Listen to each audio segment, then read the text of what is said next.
আসসালামু আলাইকুম, সবাইকে ওয়েলকাম করছি। তো বরাবরের মতো একটি ব্লগ নিয়ে হাজির হলাম। এই যে মাছগুলো দেখতে পারতেছেন, এগুলো আমি আমার ভাগিনা সহ ধরছি। কিভাবে ধরলাম তা দেখুন। প্রথমেই সরি বলে নিচ্ছি, কারণ ভিডিওটা আমার আম্মু করছে, তো একটু লড়চড় হতে পারে। কিছু মনে করবেন না, কষ্ট করে হলেও ভিডিওটা দেখবেন। তো এই যে আমার বড় ভাগিনা কাউসার আর হচ্ছে আমি, আমাদের বাড়ির পাশেই হচ্ছে জমি জমা আছে। এটা আমাদের নিজস্ব জমি। তো এইখানে বর্ষার পানি আটকে আছে, এখন প্রায় বর্ষা শেষ। তো এইখানে যে পানিগুলো আছে, এখানে ছোট ছোট মাছ দেখলাম। দেখার সাথে সাথেই হচ্ছে আমার মাছ ধরার ইচ্ছে হলো। আর আমার ভাগিনাকে সাথে নিলাম একটা কারণ যেহেতু এখানে মোটামুটি একটু পানি আছে আর জঞ্জালও আছে। তো আমি একলা হচ্ছে জালটা উপর উঠাইতে পারবো না, এই জন্য ওকে হেল্প করার জন্য আনছি। যদিও ও এর আগে কিছুদিন আগে জ্বর থেকে উঠছে, ওরে বলছিলাম যে আমি যখন ডাক দিব তখন যেন আসে, কিন্তু কে শুনে কার কথা। সে হচ্ছে আমার সাথে সাথেই আছে, হেল্প করতেছে। ওর আম্মু অবশ্য এখন দেখে নাই, দেখলে হচ্ছে ওরেও তো মারবে মারবে, আমারেও তো একদম ভর্তা বানায় ফেলবে, কারণ আমার সাপোর্টেও নামছে। তো আম্মু আমাকে ভিডিও করে দিতেছে আর বলতেছিল যেন উঠে যাই, মাছ পাবো না। তো মাছ না পাওয়ার প্রথম কারণ হলো এখানে হাঁটুর উপরে পানি। দ্বিতীয় কারণ হলো যে জালটা দিয়ে আমি মাছ ধরতেছি, এই জালটা হচ্ছে ছেঁড়া, মানে মাছ ধরার পর যেখান থেকে মানে যেখানে মাছগুলো থাকে ওই অংশটাতেই হচ্ছে বেশি ছেঁড়া। তো মাছগুলো পড়ে যেতেছিল, আসলেই মাছ পাওয়া যাচ্ছিল না। মনে করেন প্রথমবার জাল ফেললে দুইটা বা একটা ওঠে, তো এই আমাদের জন্য হচ্ছে এটাই অনেক কিছু। আমরা দুজনে খুব খুশি, একটা দুইটা পাইলেই হচ্ছে পাতিলের মধ্যে ঢুকানো চিন্তা করি। তো একটা কই মাছ পাইছিলাম, আমার ভাগিনা সেটা ভুলবশত ছেড়ে দিছে, ছেড়ে দিয়ে খুব আফসোস করতেছে। এখানে আমি মাছ পাইছি হচ্ছে একটা কই মাছ যেটা হারাই গেছে, আর একটা পাইছি পুঁটি মাছ। আর যে মাছগুলো পাইছি ওগুলোর নাম জানি না, ওগুলো আর কি বেশি পাইছি। তো আমার কাছে ওই মাছগুলো খেতে ভালো লাগে, কারণ ওই মাছে বেশি কাটা থাকে না, এই আর কি। এই জন্য হচ্ছে এরকম রৌদ্রের মধ্যে আমি আমার ভাগিনা এই মাছ ধরতেছি। আমাদের পেছনে হচ্ছে একটা হিন্দু ফ্যামিলির লোক আছে কয়েকজন, ওনারা ওনাদের জমি পরিষ্কার করতেছে। কারণ এখন এই জমিগুলো পরিষ্কার না করলে হচ্ছে বক পাখি বা চিল এগুলো হচ্ছে মাছ খেয়ে ফেলবে, পরবর্তীতে বর্ষার যে মাছগুলো ওনাদের পুকুরে আর ঢুকবে না। তো আমরা আমাদের অংশে মাছ ধরতেছি আর হাসাহাসি করতেছি। এইদিকে কাউসার আমারে ফাঁকি দিয়ে হচ্ছে নিজে নিজে মাছ ধরতেছে, আর আমার এখান থেকে আগাছাগুলো সরাই দিতেছে। তো ও ভালোই পাইছে মোটামুটি, এই নেটের যে ঝুড়িটা দেখতেছেন এটা দিয়ে ভালোই মাছ ধরছে, এই আর কি। তো আশা করি ধৈর্য সহকারে শেষ পর্যন্ত ভিডিওটা দেখবেন, এটা আপনাদের কাছে অনুরোধ। এবং ভিডিওর শেষে দেখাবো যে কি মাছ পাইছি আর কতগুলো পাইছি, কারণ অনেকক্ষণ ধরে আমরা পানিতে ছিলাম, যেহেতু বর্ষার পানি।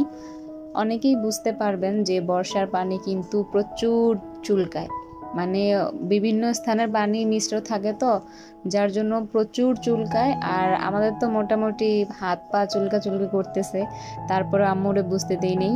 আর এই যে এখন ক্যামেরাম্যান হচ্ছে ক্যামেরার ঘূর্ণিঝড় উঠায় ফেলতেছে, এটা আর কেউ না, আমার ভাগিনা।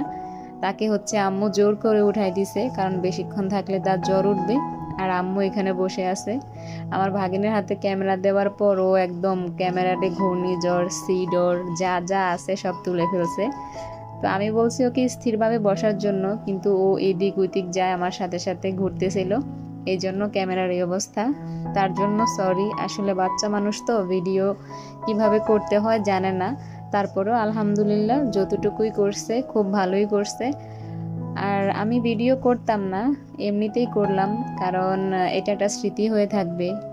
কারণ এই সময়গুলো কোনো না কোনোভাবে কেটে যাবে, কিন্তু এই ভিডিওটা কিন্তু থেকে যাবে। তখন দেখব যে কি করছি, আসলে পানিতে মাছ ধরতে পারছি কিনা। মাছ ধরাটা আসলে সম্পূর্ণই শখের বশে, মাছ পাচ্ছি নাকি না পাচ্ছি সেটা হচ্ছে বড় বিষয় না। বড় বিষয় হলো ইচ্ছে হয়েছে, শখ হয়েছে, মাছ ধরতে গেছি। চাইলেই তো মাছ কিনে খাইতে পারি, তাই না? কিন্তু কিনে খাওয়াটা তো আসলে মুখ্য বিষয় না। খুশির কারণ যেটা, সেটা হচ্ছে আমি নিজে ধরতেছি, আমি পানিতে নেমে নিজে মাছ ধরতেছি, এবং সেটা আমি সবাই নিয়ে খেতে পারতেছি, এইটা হচ্ছে মূল বিষয়। আমি কিন্তু এই জন্য পানিতে নামছি, আর যেহেতু এখন বর্ষার শেষ, এখন পানি চলে যাচ্ছে, এখন কিন্তু খালে বিলে সব জায়গায় মানুষ মাছ ধরতেছে, চাইলেই আমি কিনে আনতে পারতাম। তো আমি চাই নাই কিনে আনতে, আমি চাইছি যে নিজে নিজে ধরি, দেখি কতটুকু পাই বা কিছু। তো এই যে একটা সুখের বিষয়, আসলে আমি কিভাবে মাছটা ধরতেছি, এটা কিন্তু আমার কাছে বড় পাওয়া। মাছ বেশি পাই না কম পাই সেটা কিন্তু আমার কাছে বড় বিষয় না। তো আম্মুর বকা খাইতেছি, কারণ আম্মু আমার পেছনে পেছনে একবার এই দিক দিয়ে যায়, একবার ওই দিক দিয়ে যায়, সাথে ক্যামেরাম্যান। ক্যামেরাম্যান তো হচ্ছে কি বলবো, আর ভিডিও দেখলেই বুঝতে পারতেছেন যে ক্যামেরার হাল কি করছে। হ্যাঁ, বাচ্চা মানুষ, এই জন্য আর কি করার, যতটুকু পারছে ততটুকুই।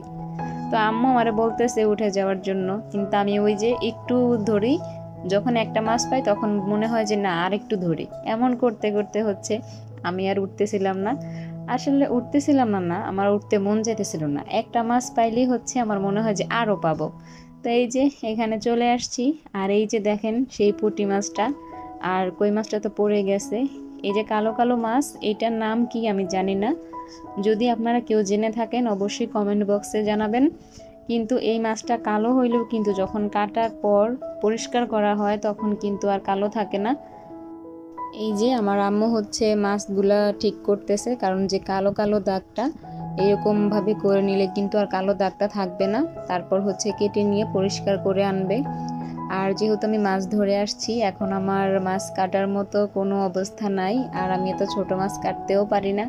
এখন অনেকে বলবেন যে হ্যাঁ কত ঢং, সে মাছ কাটতে পারে না। সত্যি কথা, আমি এত ছোট মাছ কাটি নাই কখনো, যার জন্য কাটতে হয় কিভাবে সেটা আমি জানি না।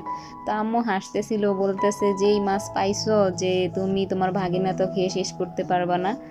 পাশে হচ্ছে বড় আপু ছিল, বড় আপু হাসে হচ্ছে আমাদের এই অবস্থা দেখে, কারণ আমরা সময়ের তুলনায় মাছ খুবই কম পাইছি। যাক আলহামদুলিল্লাহ, যাই পাইছি, আল্লাহ যদি সহায় না থাকতো তাহলে এই মাছগুলো পাইতাম না। আমি খুব খুশি, যদি এগুলো না পেয়ে যদি আরও কম পাইতাম একটু আফসোস লাগতো, তারপরেও খুব খুশি আমি, কারণ আমি নিজে ধরছি, নিজে এক্সপিরিয়েন্স হয়েছি যে আসলে মাছ ধরতে কেমন লাগে। তো চিন্তা করে দেখলাম যে আসলে জেলেরা খুব কষ্ট করে, কারণ এই কয়েকটা মাছ ধরতে আমার অনেক ঘন্টা লাগছে। সে জায়গায় জেলেরা এত পরিশ্রম করে, এত কষ্ট করে মাছ বিক্রি করে, সেগুলো আমরা কিনে খাই। আসলে তাদেরকে আমাদের স্যালুট দেওয়া উচিত। তারা কত সময় অপচয় করে হচ্ছে মাছগুলো সংগ্রহ করে তারপর আমাদের মাঝে নিয়ে আসে। যাই হোক, অনেক কথা বলে ফেলছি। এই যে আম্মু মাছ পরিষ্কার করে নিয়ে আসছে, এখন রান্না করব, আর এটা পরের ভিডিওতে দেখাবো। এখন আমরা ফ্রেশ হতে চলে যাই। ভালো থাকবেন, সুস্থ থাকবেন, আল্লাহ হাফেজ।